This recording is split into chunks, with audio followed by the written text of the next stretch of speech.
Pakistan default नहीं करेगा। जो ये रट लगाते हैं ना डिफॉल्ट डिफॉल्ट डिफॉल्ट, वो खुद जिम्मेदार हैं। 1 से 16 जो ग्रेड के सरकारी मुलाजमीन हैं उनको हमने अल्हम्दुलिल्लाह 35% एडॉक रिलीफ दी है और जो 17 से 22 है उनको 30% दी है। मेरी नजर में ये नॉन स्टार्टर बजट है और जो इंटरिम गवर्नमेंट है जब भी आती है उन्हें इस बजट पर नजरसानी करनी होगी और जो हुकूमत मुंतखब होकर आएगी उन्हें एक दफा फिर नजरसानी करनी होगी। ये वो बजट है जो मुसलसल जिसकी तरमीम होगी। ये प्रोग्राम इनकम्प्लीट रहेगा और आने वाली हुकूमत को एक नया प्रोग्राम रीनिगोशिएट करना पड़ेगा। बिस्मिल्लाहिर्रहमानिर्रहीम, अस्सलाम वालेकुम। प्रोग्राम एक्सपर्ट्स में मैं आपको खुशामदीद कहूँगी। नाज़रीन, प्राइम मिनिस्टर शहबाज शरीफ की क़यादत में गवर्नमेंट ने दूसरा बजट पेश कर दिया। ये खसारे का बजट है। बजट के अदाद शुमार आप सबके सामने आ चुके हैं, जिस पर मिला जुला रुझान भी देखा जा रहा है। अपोजिशन की जानिब से बजट को मसनूई कहा जा रहा है और ताजिर बरादरी वैसे तो बजट पर इत्मीनान का इजहार कर रही है, लेकिन टैक्स बढ़ाने पर शदीद तशवीश का भी इजहार किया जा रहा है, क्योंकि हुकूमत आइंदा माली साल के बजट में 9,200 अरब रुपए की टैक्स लगाने जा रही है। वज़ीर ख़जाना इसहाक डार ने आज पोस्ट बजट प्रेस कॉन्फ्रेंस भी की और उन्होंने ये दावा किया कि टैक्सेस बढ़ाने से महंगाई में कोई इजाफा नहीं होगा। नाज़रीन, वज़ीर ख़जाना का दावा अपनी जगह, मगर बजट अदाद शुमार जो एक गोरख धंधा है, आम आदमी की ना तो उसको समझ आती है और ना ही उसके अदाद शुमार से उसको कोई गर्ज है। आम आदमी तो सिर्फ ये जानना चाहता है कि बजट से उसकी जेब पर कितना फ़र्क पड़ेगा, जेब पर मजीद बोझ बढ़ेगा या उसे कुछ रिलीफ मिलेगा, महंगाई कम होगी या नहीं, आटा सस्ता हुआ नहीं, सब्जियों फलों और खाने पीनों की चीज़ें उनकी कीमतों में कमी आएगी या नहीं, उनके बच्चों की तालीम और सेहत के लिए क्या किया गया इस बजट में, बिजली गैस और पेट्रोल की कीमतें कितनी कम हुई हैं, उसे अपनी ज़रूरत की चीज़ों पर कितना टैक्स देना पड़ेगा। नाज़रीन, इस वक्त मुल्क में आम आदमी को तारीख की बदतरीन महंगाई का सामना है। हालात हर गुजरते दिन के साथ मुश्किल हो रहे हैं और मेयार ज़िंदगी बद से बदतर हो रहा है। ऐसे में वो ख़ास तौर पर बजट में हुकूमत की तरफ देख रहे हैं हुकूमत ने कितनी चीज़ों पर और कितनी सब्सिडी दी है, क्या सब्सिडी में इजाफा किया गया या फिर कमी कर दी गई है, जबकि बजट के तनख्वाहदार तबके पर क्या असरात मुरतब होंगे। उधर IMF की बात करें तो उस मामले पर भी प्राइम मिनिस्टर और वज़ीर ख़जाना इसहाक डार के बयानात में एक तज़ादात सामने आए हैं। शहबाज शरीफ पुर उम्मीद हैं कि रवा माह ही IMF से मुआहदा हो जाएगा, जबकि इसहाक डार कहते हैं कि आलमी मालियाती इदारे से मुआहदा इलेक्शन के बाद अगली हुकूमत ही आखिर करेगी। इसी मुनासिबत से आज जो हमारा पहला और बड़ा सवाल होगा वो ये है कि 2 माह की हुकूमत ने आइंदा 12 माह के लिए बजट पेश किया है।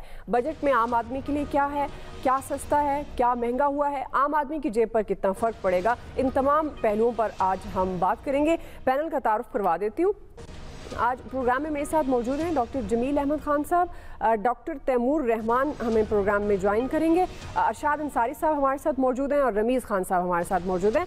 मैं आप सबको खुशामदीद कहूँगी। अरशाद अंसारी साहब, मैं आपसे आगाज़ करूँगी। माज़रत, अब ये आप जाहिर है हुकूमत तकरीबन 2 माह की मेहमान है।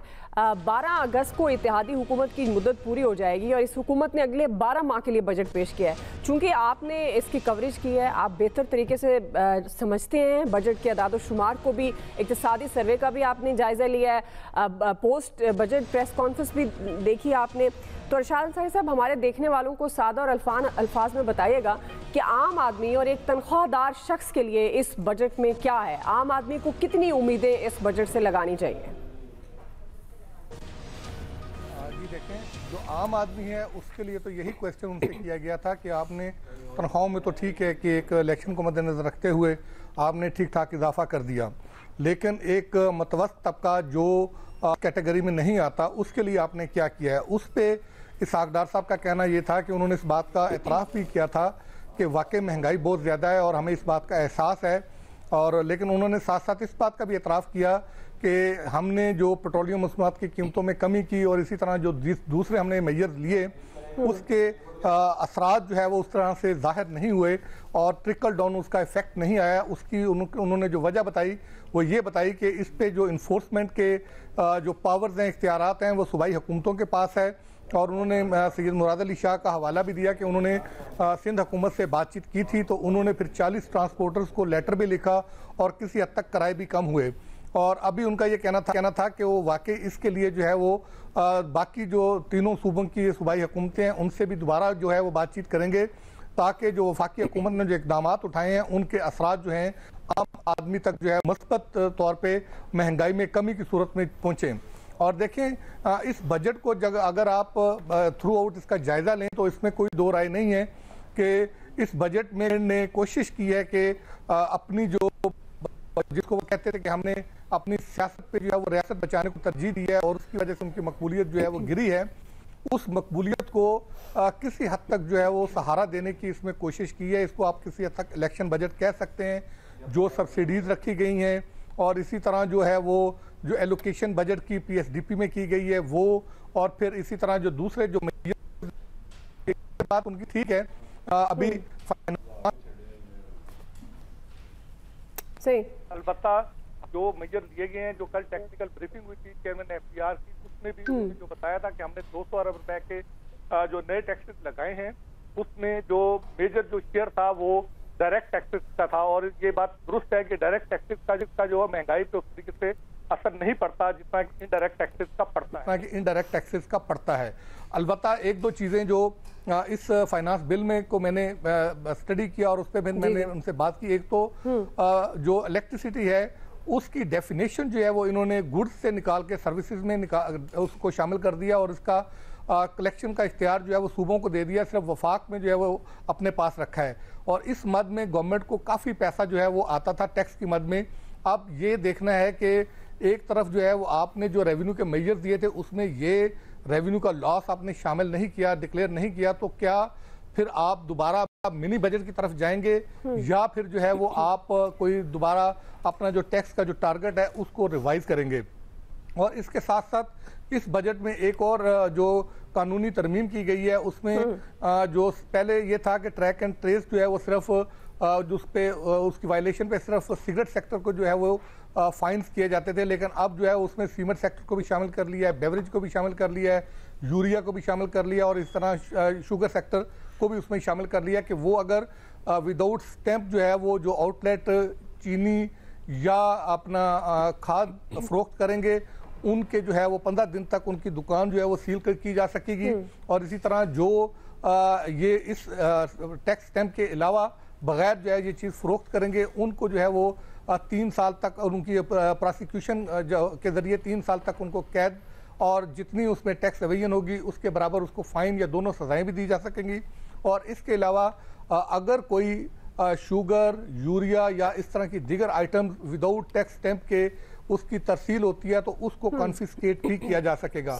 और इसी तरह की दूसरी जो है वो फाइन्स जो है वो इसमें इंट्रोड्यूस करवाए गए हैं फाइनेंस बिल में जो अभी तक हमने देखा है। और इसके साथ साथ जो है वो इस्लामाबाद की हद तक जैसे मैंने आपको बताया कि ट्रांसमिशन का जो है वो इन्होंने पावर की ट्रांसमिशन पे टैक्स लगाया है, वो ये अब कलेक्ट करेंगे। इसके साथ फ्रेंचाइज सर्विसेज के साथ साथ रॉयल्टी। अब पिछला जो 1 साल तो हो गया है, अब ये जून में 1 साल मुकम्मल हो जाएगा, तो तकरीबन 6000 से ज़ायद का हदफ था टैक्स कलेक्शन, वो तो हुकूमत मीट नहीं कर पाई। अब ये 9200 अरब है, तो अब ये क्या आपकी ज़ाहिर सवाल और जवाब में बात हुई होगी, तो क्या स्ट्रेटजी इस पर बनाई गई है? और दूसरा, हुकूमत के दावे कितने आपको लगता है कि दुरुस्त हैं? क्योंकि अब वज़ीर ख़जाना इसहाक डार साहब तो कह रहे हैं बड़ा ज़िम्मेदाराना बजट है, अब IMF के बगैर किस तरह से चलेगी? और ये बज़ाहिर तो यही लग रहा है, क्या ये मैं ठीक कह रही हूँ, मुझे दुरुस्त कर दीजिएगा, कि ये सिर्फ अल्फाज की हेर फेर है और ये जो जितनी अमाउंट्स मुख्तलिफ शोबों में मुख्तस की गई हैं ये महज कागज़ों तक है? क्योंकि एक तरफ तो कहते हैं ख़जाना खाली है, तो इसको कैसे हम कह सकते हैं कि ये प्रैक्टिकल बजट है? जी देखिए, शुरू में भी मैंने यही बात कही थी कि ये इलेक्शन बजट है, इसमें बहुत सारी चीज़ें जो है वो मैं ये समझता हूँ कि ज़मीनी हक़ाइक़ से मुताबिकत नहीं रखती। जो आपने IMF की बात की है, तो आज इसहाक डार ने भी जो है इस बात का इतराफ़ किया है कि उनको ये तो उम्मीद है कि IMF के साथ जो नवा इक़्तिसादी जो जायज़ा है वो शायद मुकम्मल हो जाए। और इस बजट में IMF से उन्होंने $2 अरब डॉलर से ज़्यादा की फाइनेंसिंग का जो है वो टारगेट रखा है। यही हमने उनसे क्वेश्चन किया था कि अगर IMF का आपका प्रोग्राम नहीं होता तो फिर ये $2 अरब नहीं आएंगे, तो फिर ये आप कहाँ से लेंगे? या आपने ये अभी से तय कर लिया है कि आप जून के बाद जो है वो IMF के साथ एक नए प्रोग्राम में जाएंगे? उसका उन्होंने ये जवाब दिया था कि मुझे ये तवक्को है कि IMF से शायद नवा इक़्तिसादी जायज़ा मुकम्मल हो के एक किस्त हमें मिल जाए $1 अरब के लगभग, और 10वां जो रिव्यू है वो शायद कंप्लीट ना हो, वो फिर हमें अधूरा जो है वो छोड़ना पड़े। और फिर अगर उन्होंने ये कहा था कि अगर ये दोनों रिव्यू में अगर कुछ स्पेशल अरेंजमेंट में पैसे आ जाते हैं तो फिर ये है कि जो हमने बजट में $2 अरब रखा हुआ है तो फिर हमें ये एडवांस में आ जाएगा और इलेक्शन के बाद जो भी गवर्नमेंट आएगी तो उसके पास ये पैसे मौजूद होंगे, उसको वो यूटिलाइज कर सकेंगे। IMF के हवाले से ये था और पेरिस क्लब के हवाले से था कि हम उसको उनके जो है वो कर्जे रीशेड्यूल नहीं करवाएंगे, लोकल कर्जे जो है वो रीशेड्यूल नहीं करवाएंगे क्योंकि इंटरेस्ट रेट बहुत ज़्यादा है, तो वो हम कोशिश करेंगे कि उसको टाइमली जो है वो पे कर दें। और टैक्स वसूलियों के हवाले से उनसे यही बार बार क्वेश्चन किया जा रहा था कि ये थोड़ी सी टैक्स कलेक्शन, GDP और ये चीज़ें आपकी थोड़ा सा सेल्फ कंट्राडिक्टरी हैं कि जब आप कहते हैं कि हम महंगाई को कम करने के लिए हमने इकोनॉमी को स्लो डाउन किया है, उसकी वजह से हमारी जो है वो हमने इंटरेस्ट रेट भी बढ़ाया, उसकी वजह से जो है वो हमारा GDP का साइज नीचे आया। तो जब नेक्स्ट ईयर में अगर आप GDP बढ़ा रहे हैं तो फिर उस हिसाब से फिर आपकी जो इन्फ्लेशन है वो भी बढ़ेगा। तो फिर आप जो कह रहे हैं कि महंगाई हम कम करेंगे, फिर वो महंगाई तो कम नहीं होगी। और फिर दूसरी तरफ जब हम उनको ये कहते हैं कि जब आप नॉमिनल ग्रोथ रखते हैं तो नॉमिनल ग्रोथ में अगर आप इन्फ्लेशन 18% रखें और 3.5% आप GDP रखें तो फिर नॉमिनल ग्रोथ आपकी 21-22% आनी चाहिए। तो ग्रोथ तो आपकी अभी भी इस साल भी जो ये गुजरा है साल, ये रिवाइज टारगेट इन्होंने 7600 अरब रुपए का रखा है और जो एक्सपेक्ट ये किया जा रहा है ये 7200 या 7400 अरब रुपए करेंगे। और 200 अगर 7400 अरब करते हैं तो 200 अरब रुपए का तो अभी से शॉर्टफॉल आ जाएगा, उसका इम्पैक्ट डेफिनेटली आगे आएगा। जो 200 अरब के इन्होंने नए टैक्स लगाए हैं तो उसमें मजीद 200 ये ऐड करना पड़ेगा। तो ये चीज़ें हैं, ये इलेक्शन को कुछ चीज़ें इन्होंने मद्देनजर रखते हुए की हैं।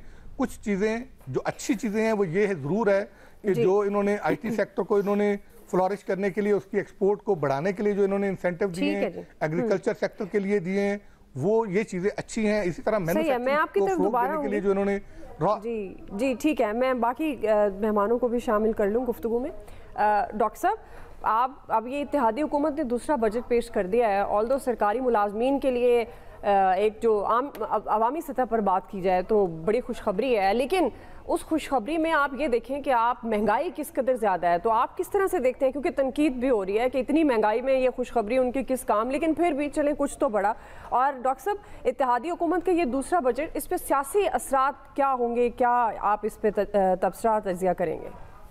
जी, इसमें सियासी तो बहरहाल ये बजट है, इसलिए कि अगर एदाद शुमार को ही सिर्फ देख लें तो एदाद शुमार जो आपके सामने है उससे मुताबिकत नहीं रखता बजट। यानी 9.2 ट्रिलियन की कलेक्शन वो कैसी होगी, किस तरह प्रोजेक्ट उन्होंने किया है, पिछले साल ही वो नहीं पूरा कर सके तो इस साल किस तरह पूरा कर सकेंगे कलेक्शन। एक तो बात ये रही, इब्तदा में ही जो 12,163 का टैक्स कलेक्शन का प्रोजेक्शन दे रहे हैं उसमें से 11,463 उनका जो है फेडरल गवर्नमेंट का खर्च है। और इब्तदा में ये डेफिसिट बजट तो खैर पहले भी उतारा है। इस दफ़ा आपके सवाल का जवाब कि ये बड़े खूबसूरत अल्फाज में एक बजट पेश किया गया है, इसमें सियासी पहलू तो बहरहाल है ही है। वो अगर ना होता, क्योंकि इतना बड़ा कैपिटल उन्होंने लगाया है, सियासी कैपिटल मुस्लिम लीग नून ने, तो उसका कुछ ना कुछ तो उन्होंने करना था। मेरे और मुझ जैसे काफ़ी लोगों के नज़र में न सिर्फ एक मिनी बजट लाना पड़ेगा बल्कि इनको 2 मिनी बजट लाना पड़ेंगे हर सूरत। और ये एदाद शुमार किस तरह बेहतर होंगे, क्योंकि अल्फाज की खूबसूरती और बाकी तमाम चीज़ें अपनी जगह 7 वॉल्यूम पर मबनी जब बजट बुक्स पड़ी हुई थी तमाम मेंबरान के सामने, तो मैं यही सोच रहा था कि ये इनको एक दिन एक रात पहले मिली है और 7 बड़ी खूबसूरत जल्दें इनके सामने पड़ी हैं। किसने कितना देखा होगा, तो उसे पता पड़ गया जब पूरे हॉल में खामोशी थी। पहली मर्तबा बजट प्रेजेंटेशन में इतनी ज़्यादा खामोशी, कोई किसी किस्म का कोई हल्ला गुला नहीं जो हमेशा हुआ करता था, किसी किस्म का कोई एतराज़ नहीं। तो ये कहते हैं ना कि अल्फाज के मरहम से शफा देने चले हैं, इन ताज़ा मसीहाओं का अंदाज तो देखो। और तकरीर का इनका अंदाज जो ताज़ा मसीहाओं का है उससे कुछ और उलझ जाएंगे दरीनाए मसाइल, कुछ और उलझ जाएंगे दरीनाए मसाइल। और ये तकरीर का सुलझा हुआ अंदाज तो देखो, आप अंदाजा करें हमें क्या इस चीज़ की रियलाइजेशन नहीं है। यहाँ सारे एक्सपर्ट्स बैठे हैं कि इन्फ्लेशन हमारी कहाँ है 40% तक, और फूड इन्फ्लेशन हमारी 48-50% तक पहुंच गई है। हमारे पास इंपोर्ट रिस्ट्रिक्शन की वजह से जो इंडस्ट्रीज को सामान चाहिए वो नहीं मिल रहा है, उनकी प्रोडक्टिविटी में फ़र्क पड़ गया है, लोग ले ऑफ हो रहे हैं, बेरोजगार होते जा रहे हैं, मैन्युफैक्चरिंग उतनी हो नहीं रही है। आपने दिया है कि जी ग्रोथ आपकी 0.29% होगी, जबकि आपकी तो नेगेटिव में जाएगी इस दफा ग्रोथ। तो कहने का मकसद ये है कि अगर इन तमाम आदात, और अभी मैंने आपको ये नहीं जिक्र किया कि आपकी एक्सटर्नल डेट टोटल मिला के कोई 131 बिलियन के करीब है, आपका डेट टू जीडीपी रेशो आपका तकरीबन 90 से बढ़ गया है, जबकि आपके डेट लिमिटेशन एक्ट के मुताबिक 60 से आगे नहीं हो सकता।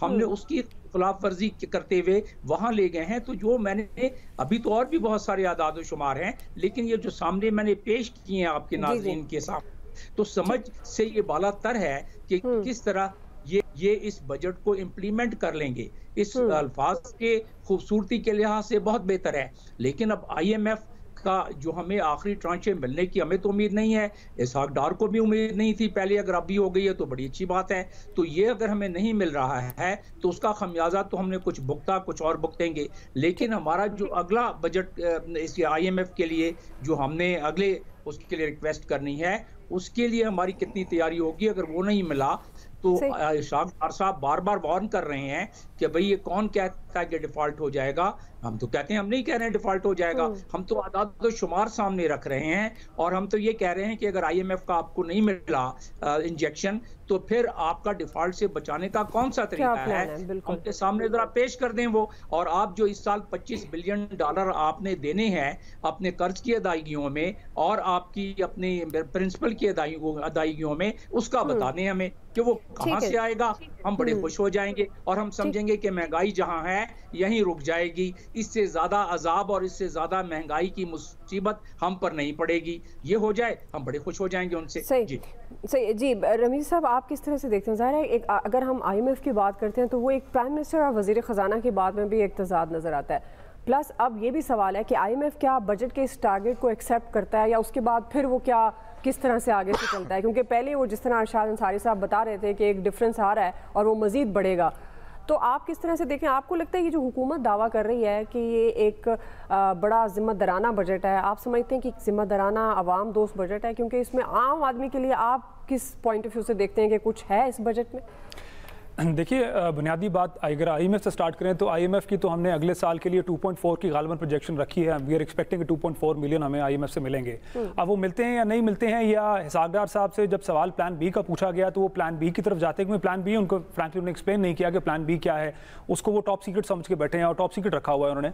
लेकिन बुनियादी मसला यहाँ पे ये है कि जब आप फेडरल गवर्नमेंट के पास जो टोटल रेवेन्यू अवेलेबल है वो गालबन 6.89 का है, और जब आप अपने जो डेट है वो देखते हैं वो गालबन 7.3 है, और आपकी डेफिसिट फाइनेंसिंग 7.6 ट्रिलियन की है।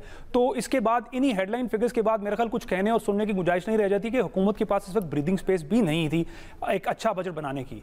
जहां तक बात उनकी पॉलिटिकल एक्यूमेन की है और उन्होंने अपना जो पॉलिटिकल एक सपोर्ट बेस है उसको सिक्योर करना है उसकी है, तो मेरे ख्याल कोई भी पॉलिटिकल पार्टी अगर इस किस्म के अलायंस में होती तो शायद इसी किस्म के स्टेप्स लेती। क्योंकि देखिए मल्टी पार्टी अलायंस है, इसमें पाकिस्तान पीपल्स पार्टी को भी अपना शेयर चाहिए, इसमें JUIF को भी अपना शेयर चाहिए था, और उन्होंने इस बजट के अंदर वो चीजें रिफ्लेक्ट भी बहरहाल होती है। इसके अंदर जो एक बुनियादी चीज है जिसपे मुझे लगता है सबसे ज्यादा मेरा एतराज है, वो जो ये एड हॉक अलाउंस के नाम के ऊपर 30 और 35%, 17 से 22 का 30 एंड 17 से बिलो ये जो 35% का दिया गया, I think that's very unfair. क्योंकि अगर आप इसको कोर इन्फ्लेशन के साथ रखते तो गालबन 17 से 18% का आप उनको इंक्रीज दे देते।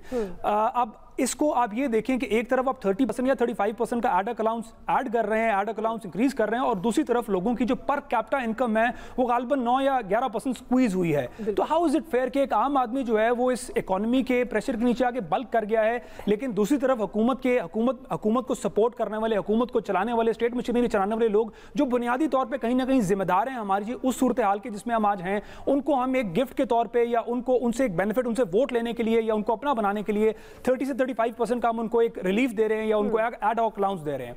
जहां तक बात यह है कि हमें क्या एक्सपेक्ट करना चाहिए, देखिए एक आम आदमी की नजर से अगर आप इस बजट को देखेंगे तो शायद जिस हुकूमत के पास है ही 2 महीने, उसे आप क्या एक्सपेक्ट करेंगे? वो इसी किस्म के पॉलिटिकल कॉम्प्रोमाइज बजट जिससे वो अपने पॉलिटिकल एडवांटेजेस ड्रॉ कर सके वो उसने देना था, और उसी किस्म का बजट हमने देखा है। जितने भी बजट के फिगर्स हमारे सामने हैं अब वो किस हद तक रियलिस्टिक हैं, क्योंकि देखिए बात ये जो इकोनॉमी कॉन्ट्रैक्ट कर गई है उसका पहला टारगेट 7 पॉइंट कुछ का आपका 7 ट्रिलियन के करीब आपके रेवेन्यू रेवेन्यू जनरेट करना था एफबीआर ने, अब आपने 9 ट्रिलियन के करीब दे दिया है, तो आपकी तो इकोनॉमी भी कॉन्ट्रैक्ट कर रही है। और गोइंग फॉरवर्ड नेक्स्ट ईयर हमें ये भी ध्यान में रखना है कि ग्लोबल इकोनॉमी जो है उसके भी interest rate around the globe, बड़ी बड़ी इकोनॉमीज भी इंटरेस्ट रेट जैकअप कर रहे हैं, तो इसका मतलब एक ग्लोबल इकोनॉमी भी कहीं ना कहीं स्टैग्नेशन आएगी, इन्फ्लेशन वहां पे भी होगा, तो उसके साथ हमें कितना इफेक्ट होगा। तो मेरे ख्याल ये सारी चीजें हैं जिसको हमें मिला के देखना है। और इसके अंदर एक फैक्टर जो हमें बुनियादी तौर पर ध्यान में रखना है कि इस हुकूमत के पास ब्रीदिंग स्पेस भी बहरहाल बहुत लिमिटेड थी। सही, आप समझते हैं कि मतलब इतना ही कर सकते थे जितना उन्होंने कर दिया है? देखिए, जहां तक बात ये पीएचडीबी में पैसे ज्यादा रखे गए, कम किए जा सकते थे और कुछ प्रोजेक्ट्स ला सकते थे, ये बहुत बहुत नॉमिनल इफेक्ट पड़ना था। और नेचुरली हुकूमत के पास अपना जो लाइफ स्पैन है वो भी आगे 2 महीने का है, तो आई डोंट थिंक हुकूमत से कुछ ज्यादा एक्सपेक्ट हमें करना चाहिए था। ठीक जी जी डॉक्टर साहब जी जी, इसमें देखिए बेसिकली हुकूमत कर क्या सकती थी, हमें भी पता है कि कोई हमारे पास जराए नहीं है, लेकिन जो 43 डिविजन्स फेडरल गवर्नमेंट के पास हैं, जिसमें कि 400 अटैच डिपार्टमेंट है, जिसमें कि 65,000 मुलाजमीन हैं, और जिसमें कि ऑटोनमस बॉडी में अगर उन खर्चों को थोड़ा जिस तरह के 18th अमेंडमेंट के बाद इनको करना चाहिए था, अगर अभी भी कर लेते तो इनको कोई तकरीबन 100 बिलियन का वैसे ही उसमें बचत हो जाती। तो इन्होंने कहीं से कास्ट कटिंग की भी इतनी जहमत गवारा नहीं की है, जो कि IMF भी कह रहा है वो, और हमारे जो लोन गिविंग एजेंसीज हैं वो भी कह रही हैं कि हम अपने अखराजात को तो कम करें, तो उस तरफ भी ध्यान नहीं किया है इस दफा गवर्नमेंट का, क्योंकि इलेक्शन नहीं है। जी सही है, बिल्कुल आपने बिल्कुल सही नुक्ते पे बात की है डॉक्टर जमील अहमद खान साहब। और वाकईतन वो जो हम बार बार बात करते हैं कि एक लॉन्ग टर्म प्लान भी आना चाहिए, लेकिन बस वो हुकूमतें जो जाने वाली होती हैं वो महज अपने फ़ायदे के लिए, बजट भी अपने फ़ायदे के लिए पेश करते हैं, तो इसमें हम ये सवाल भी वैसे बड़ा अजीब लगता है कि आम आदमी के लिए क्या है। डॉक्टर तैमूर रहमान साहब, अगर आप मुझे सुन पा रहे हैं तो आपसे यही सवाल, आप किस तरह से इस बजट को देख रहे हैं? आप समझते हैं कि ये बजट आम आदमी के लिए है? इस बजट के सियासी असरात क्या होंगे? जी डॉक्टर साहब, डॉक्टर तैमूर रहमान साहब, चले ये इशू कोई टेक्निकल ऑडियो का आ रहा है, आप इसको देखें। अभी हम ब्रेक लेते हैं जी, ब्रेक से वापस आएंगे। ज़ाती से जुड़ा हमारा सवाल होगा, हम पहले भी बात कर रहे थे कि क्या ये इलेक्शन के लिए इस बजट को कहना चाहिए कि इलेक्शन का बजट है, क्योंकि 48 अरब रुपए इलेक्शन के लिए मुख्तस किए गए हैं। अब जो कि हम पहले बात करते थे कि सियासी इस्तेहकाम नहीं है मुल्क में और वो मुआशी इस्तेहकाम से जुड़ा है, और बार बार यही बात हो रही थी कि इंतखाबात होने चाहिए। तो क्या हम सवाल ये रखेंगे एक्सपर्ट्स के सामने, बजट में जो रकम मुख्तस की गई है तो इसका मतलब हम ये समझें कि इलेक्शन के लिए राह हमवार हो गई है, और वो जो तमाम रुकावटें देखी जा रही थी इलेक्शन ना करवाने की वो ख़त्म हो गई है? इसी पर हम राय लेंगे ब्रेक के बाद।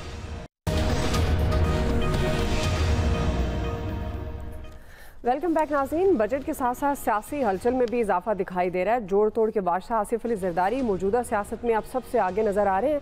लाहौर में वो मौजूद हैं। आज़ाद कश्मीर के ज़िमनी इलेक्शन में भी पीपल्स पार्टी ने अब ज़ोरदार जीत के साथ अपनी इत्तेहादी जमात PMLN को शिकस्त दी है।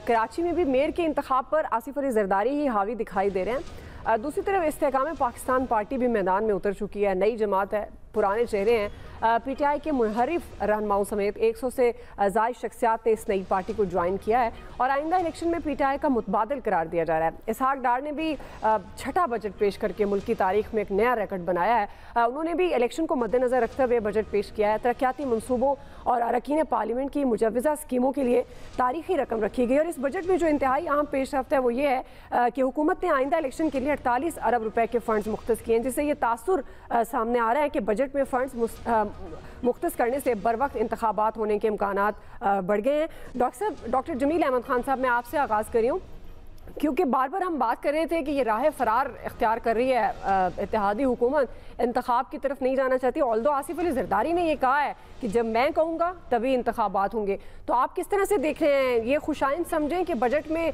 एटलीस्ट इलेक्शन के लिए माफ़ कीजिएगा फ़ंड मुख्तस कर दिए गए हैं, क्योंकि पहले तो ये भी कहा जा रहा था कि इंतखाबात कराने के लिए फ़ंड्स नहीं हैं। तो क्या ये जो तमाम रुकावटें थी जो इलेक्शन नहीं होने दे रही थी वो दूर हो गई हैं? अब क्या आप समझते हैं कि इलेक्शन बर वक्त हो सकेंगे?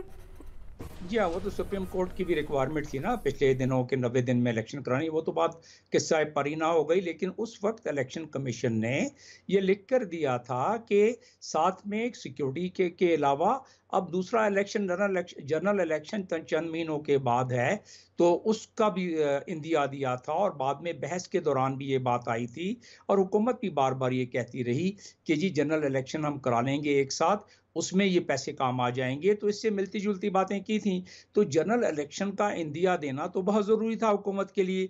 इलेक्शन होंगे या ना होंगे ये एक अच्छा सवाल है और बड़ा ये एक अच्छा सवालिया निशान भी है, क्योंकि जो मारूजी हालात और मारूजाती हालात हैं इस वक्त, उसमें बड़ी मिली जुली किस्म की ये मिल रही हैं, इशारे मिल रहे हैं हुकूमत की तरफ से भी। और आसिफ जरदारी साहब बिल्कुल सही फरमा रहे हैं कि जब वो कहेंगे तब इलेक्शन होगा। तो वो कब कह रहे हैं कि अभी इलेक्शन हो जाए? ठीक है, जब वो कहेंगे, जब उनको पता पड़ जाएगा। तो आपको लगता नहीं कि जरदारी साहब बड़ी तैयारियों में हैं? वो पंजाब की भी बात करते हैं कि अब यहाँ भी पीपल्स पार्टी होगी, लाहौर में वो मौजूद हैं और वो ये भी कह चुके हैं मेरी ख्वाहिश है कि बिलावल भुट्टो जरदारी प्राइम मिनिस्टर बने उनकी ज़िंदगी में।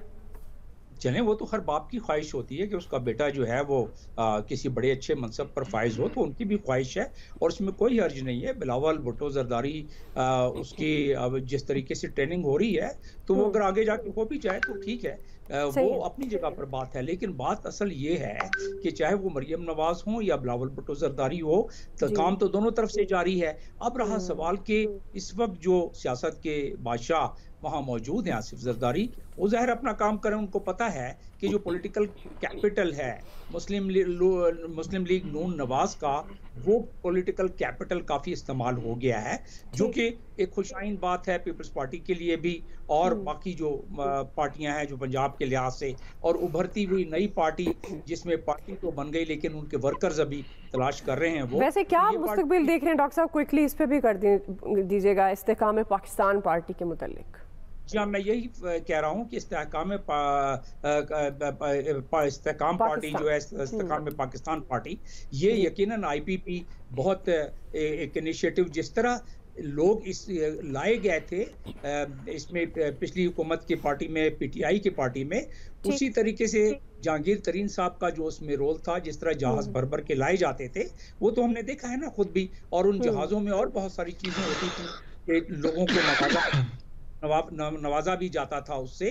तो उस लिहाज से देखा जाए तो जिस तरीके से लाए गए थे वो PTI में, उसी तरीके से अब IPP में भी वापस बुलाए जा रहे हैं। तो ये तो अगर देखा जाए तो इसमें से ज्यादातर जितने भी इलेक्टेड बने हैं, ये तो उड़ते पंछी हैं, उनको बुलाया गया, लाया गया, आ गया। अब वो वर्कर्स की तलाश है। अगर वर्कर मिले या ना मिले, इसमें से तो काफी डेंट पड़ जाएगा ना। मुस्लिम लीग नवाज पर ज्यादा डेंट पड़ेगा, PTI को डेंट पड़ेगा इसमें। लेकिन अभी कहना बहुत सारी चीजें काफी कबल वक्त हैं कि वोट किसके पास है, ये बाद में पता पड़ेगा कि वोट किसके पास है। हर शख्स सोच रहा है कि भागते की लंगोट सही, जितने वोट काबू कर सकते हैं, जितनी सीटें काबू कर सकते हैं, कर ली जाए। जी जी रमीज साहब, आपको लगता है अब इलेक्शन हो जाएंगे वक्त पर?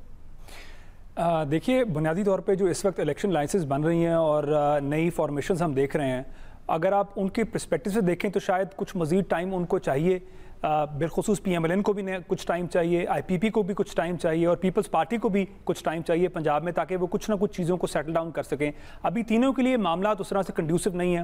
आगाज़ करते हैं IPP से। देखिए जी, IPP के फॉर्मेशन से पहले नून लीग ने उसको वेलकम किया, और ना सिर्फ वेलकम किया बल्कि इस बात का इंदिया दिया कि हम इनके साथ सीट एडजस्टमेंट की तरफ जा सकते हैं। तो इसका मतलब ये है कि नून लीग भी कहीं ना कहीं ये समझती है कि जो पाकिस्तान पीपल्स पार्टी के एडवांसेस हैं उसको रोकने के लिए उन्होंने एक पैंतरा खेला है। और अब जो इलेक्टेबल्स हैं, नेचुरली उनके लिए गो टू पार्टी तरीन साहब की होगी, क्योंकि अब उनको नजर आ गया है कि तरीन साहब ने जिस फेयर में खेलना है उस फेयर में चांसेस PMLN के साथ एक अलायंस के हैं, और अगर ये अलायंस किसी तरह से बनता है तो उसके मद्दे मुकाबिल कुछ नहीं है। जो पाकिस्तान पीपल्स पार्टी की बुनियादी एफर्ट थी वो भी सदन पंजाब के गिर्द घूमती है और पोटोहार रीजन की तरफ थी, और जो IPP है वो भी, उनकी भी कोशिश सदन पंजाब और पोटोहार रीजन की तरफ है, क्योंकि ये दो वो रीजन है जहाँ पे इलेक्टेबल्स का वोट है। जहाँ अगर आप अर्बन सेंटर्स की बात करें या लाहौर, गिरदनवा, गुजरांवाला, फैसलाबाद, तो ये बड़े शहरों के अंदर वोट जो है ये पॉलिटिकल पार्टी और साथ साथ आइडियोलॉजी का होता है। यहाँ पे जो इलेक्टेबल्स हैं, उन हर एक बंदे का, हर एक नोटेबल आदमी का 5-10 हज़ार तो वोट शायद हो, लेकिन क्या वो उस एक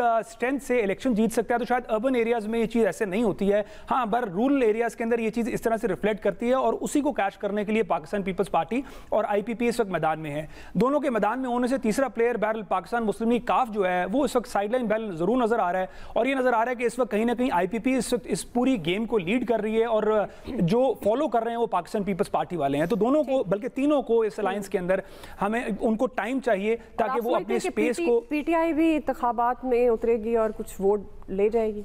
देखिए, पाकिस्तान तहरीक इंसाफ के हवाले से एक आम फहम ओपिनियन ये है कि शायद उसकी तरफ लोग शायद ना जाएं, कुछ लोग डरे हुए हैं और शायद उसके टिकट्स भी ना लें। लेकिन ये बहरहाल ये जो एक फैक्ट कि उस तरफ लोग ना जाएं, ये स्टेम डर, ये डर से सारी चीज़ आगे बढ़ी हुई है कि लोग जो हैं उससे जाना अवॉइड करेंगे, क्योंकि पहले भी उन पर इल्ज़ाम लग चुका है। तो शायद अब लोग for the time being Pakistan Tehreek Insaf को ऑप्ट ना करें। हाँ, जहाँ तक वर्कर्स की बात है तो that is a different ball game, क्योंकि जो बात पहले डॉक्टर साहब ने कही है कि ये वर्कर, अगर कोई ये एक्सपेक्ट कर रहा है कि आईपीपी की तरफ चले जाएंगे तो ये वर्कर उस तरफ नहीं जाएंगे। इलेक्टेबल्स का वोट उधर कैश होगा, आइडियोलॉजी का वोट नेचुरली भी उनकी, चूंकि आइडियोलॉजी कोई मैनिफेस्टो सामने नहीं लेकर आए, कोई ऐसा लीडर नहीं है जो क्राउड पुलर हो, तो किस तरह से वो अपना को आइडियोलॉजिकल वोट बैंक क्रिएट कर सकते हैं? तो तीनों पॉलिटिकल पार्टीज के लिए इस वक्त सूट नहीं करता कि इलेक्शंस जो हैं वो अगले 2 महीने बाद हों।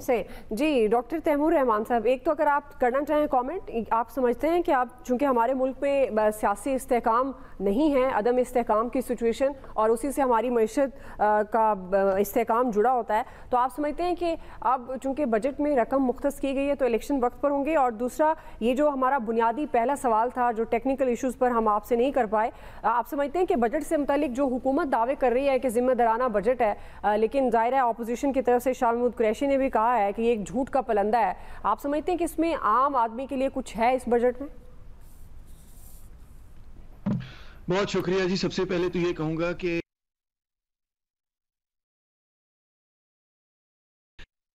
वो एक पार्टी नहीं बचे, तो ये जो नई पार्टी बनी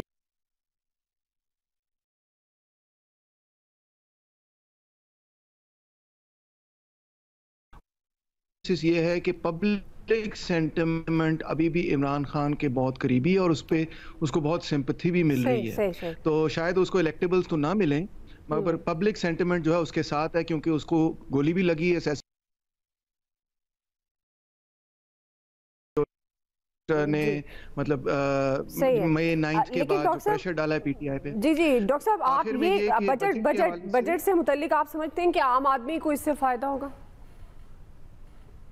जी, बजट के हवाले से ये है कि पूरे का पूरा बजट जो है वो $24 बिलियन बाहर से आएंगे तो फिर ये बजट पूरा हो सकेगा। एक्सटर्नल फाइनेंसिंग इसके लिए बहुत ज़रूरी है। 5 बिलियन आना है, 4 बिलियन चीन से आना है, 2.4 बिलियन मजीद, 1.2 बिलियन के अलावा 2.4 बिलियन मजीद आईएमएफ से आना है, तकरीबन 4 बिलियन जो है 1.5 बिलियन इंटरनेशनल बॉन्ड से आना है, वो 4.5 बिलियन कमर्शियल लोन से आना है। तो ये सब मिला के 24 बिलियन बनता है, जिसके नतीजे में ये बजट कामयाब हो सकता है। अदरवाइज ये बजट कामयाब इसलिए नहीं हो सकता क्योंकि इसमें हर बंदे को खुश करने की कोशिश की गई। टैक्सेस भी जो हैं वो खास नहीं लगाए गए, फौज की भी 13% उनके अखराजात में इजाफा हुआ है, डेवलपमेंट स्पेंडिंग में 33%, गवर्नमेंट पेंशन्स और सैलरीज के अंदर 30 to 35%।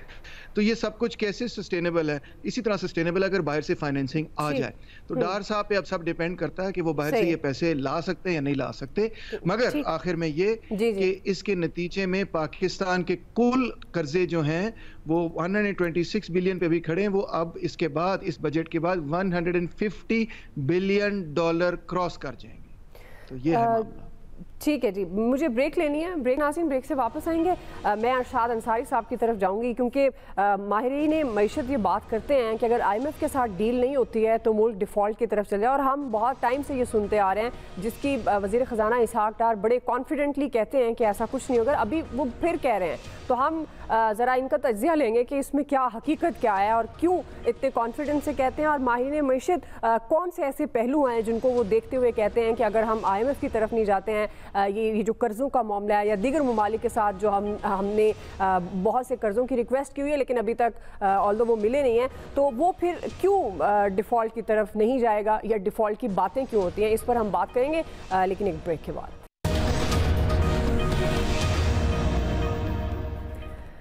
वेलकम बैक नाज़रीन। हम बात कर रहे हैं कि इस वक्त जो बजट हुकूमत, इत्तेहादी हुकूमत का ये दूसरा बजट कितना अवाम दोस्त है या नहीं, और साथ ही इलेक्शन ज़ाहिर है सियासी इस्तेहकाम की बार बार वो इलेक्शन से जुड़े हैं, तो इलेक्शन वक्त पर हो सकेंगे या नहीं, और अभी क्या सिचुएशन नज़र आ रही है। अरशाद अंसारी साहब, एक तो अगर आप कमेंट करना चाहें, क्योंकि इसहाक डार साहब ने बात की है कि अगर इत्तेहादियों की जानिब से इलेक्शन में ताख़ीर की बात है तो ये कोई गैर आइनी बात नहीं है, और बजट जिस तरह एलोकेट किया गया है इसको आप किस तरह से देखते हैं। और बुनियादी जो मैं आपसे सवाल करना चाह रही थी, ये जो डिफ़ॉल्ट की बातें होती हैं, हम सुनते आ रहे हैं कि जी IMF के साथ अगर डील नहीं होती तो पाकिस्तान डिफ़ॉल्ट कर जाएगा, लेकिन वज़ीर ख़जाना का स्टांस आपके सामने है, तो माहिरीन मईशत क्यों कहते हैं कि डिफ़ॉल्ट कर जाएगा, और वज़ीर ख़जाना क्यों इतने कॉन्फिडेंट हैं कि ऐसा कुछ नहीं होगा। वो कहते हैं कि डिफ़ॉल्ट की रट लगाने वाले खुद इस सूरत हाल के ज़िम्मेदार हैं। तो स्टोरी है क्या अरशाद अंसारी साहब? देखिए, जो इलेक्शन की बात है, पहले मैं उस पर थोड़ा सा आपको बता दूं कि आज इसहाक डार ने जो बताया है, उनसे ये क्वेश्चन हुआ था, वो जो आपने बताया आसफ अली जरदारी और मौलाना फजल रहमान के बयान के तनाज़ुर में, तो जो बॉडी लैंग्वेज थी, मैं आपको ये अपना पर्सनल जो आप कह लें कि मुशाहिदा कह लें, तज्जिया कह लें, कि उसकी रोशनी में मैं बता रहा हूँ कि मुझे ये लग रहा है कि इलेक्शन वक्त पे नहीं होंगे। ये बजट की एलोकेशन 47 अरब रुपए उन्होंने मांगे थे, उसमें से 5 अरब रुपए पहले ही गवर्नमेंट जो है वो फ्राहम कर चुकी थी, और 42 अरब और गालबन 50 करोड़ रुपए अब इस बजट में एलोकेट किए गए हैं।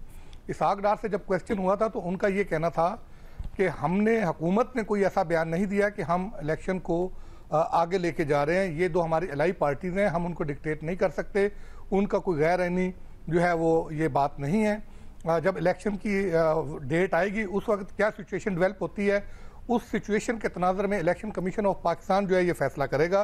तो लिहाजा मुझे ये लगता है कि ये आप कह लें कि मेरी छठी हिस्स ये कहती है कि इलेक्शन को शायद ये अपने टाइम पे नहीं हो पाएंगे, ये थोड़ा आगे चले जाएंगे। और दूसरा उन्होंने ये भी बताया था कि ये जो 42 अरब रुपए रखे हैं इलेक्शन कमीशन के लिए, ये सिर्फ इलेक्शन के लिए नहीं होंगे, इसमें से वो अपनी इलेक्शन कमीशन ऑफ पाकिस्तान अपनी जो इस माली साल की जो रिक्वायरमेंट है बजटरी अपने एक्सपेंडिचर्स की रूटीन की, वो भी पूरे करेगा। और दूसरी जो बात आपने की डिफॉल्ट की, देखिए इसमें जो इकोनॉमिस्ट बात करते हैं वो इसमें एक रैशनल जो है वो बुनियादी तौर पे ये है कि जब भी हम IMF, हम हों या कोई दूसरा मुल्क की हो, कि जब हम IMF के प्रोग्राम में होते हैं तो ये इंटरनेशनल आप कह लें कि ऑब्लिगेशन कह लें या प्रेसिडेंट कह लें कि under the umbrella of IMF अगर आप प्रोग्राम को पूरे तरीके से नहीं करते, नाकाम होते हैं, तो फिर IMF हमारी हेल्थ इकोनॉमी की जो है उसको डिटरमिन करता है। उस हेल्थ के डिटरमिन करने के तनाज़ुर में जो दूसरे डोनर ममालिक होते हैं या इदारे होते हैं वो हमें बजटरी फाइनेंसिंग या सपोर्ट फराहम नहीं करते। इसी तरह इन्वेस्टर जो है वो हमारे जो इकोनॉमी की जो सूरत हाल है उस पर एतमाद नहीं करता, हमारी पोर्टफोलियो इन्वेस्टमेंट भी रुक जाती है, FDI भी रुक जाती है, और बाकी ओवरऑल फिर जो हमारी लोकल इन्वेस्टमेंट होती है वो उस पर भी असरअंदाज होती है। ये सारा उस तनाज़ुर में बात होती है। मामूल के हालात में ये बात इकोनॉमिस्ट की ये बिल्कुल दुरुस्त है कि अगर IMF का प्रोग्राम ना हो तो हम डिफॉल्ट की तरफ जा सकते हैं। लेकिन मैं आपको बताऊं कि जो पिछले एक साल में जो हमने अरेंजमेंट्स किए हैं और जो इंटरनेशनल सिचुएशन बनी हुई है उस तनाज़ुर में मुझे नहीं लगता कि हम एक्चुअल डिफॉल्ट की तरफ जाएंगे। हमने पेमेंट्स का जो जून तक हमने करनी है कम अज कम उसका हमने अरेंजमेंट किया हुआ है।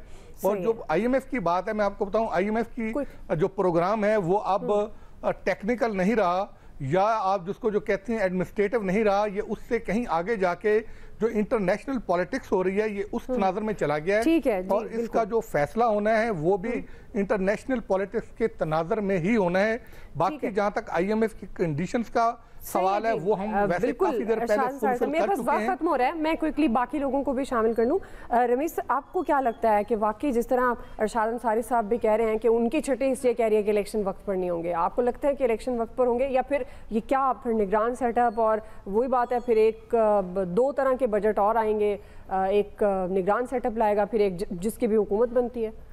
देखिए, जो अंसारी साहब ने भी बात की है, मैं उसी सवाल की तरफ जाऊंगा जिसमें इसहाक डार साहब ने कहा था कि अगर कोई ऐसी सूरत हाल बनती है तो कॉन्स्टिट्यूशन में ऐसी प्रोविजन अवेलेबल है, जिसका मतलब ये है कहीं ना कहीं उन्होंने भी इंदिया दे दिया है कि अगर ऐसी सूरत हाल बनेगी तो शायद ये ऑप्शन भी एक्सप्लोर हो सकती है, और उन्होंने कैटेगोरिकली इसको रूल आउट नहीं किया।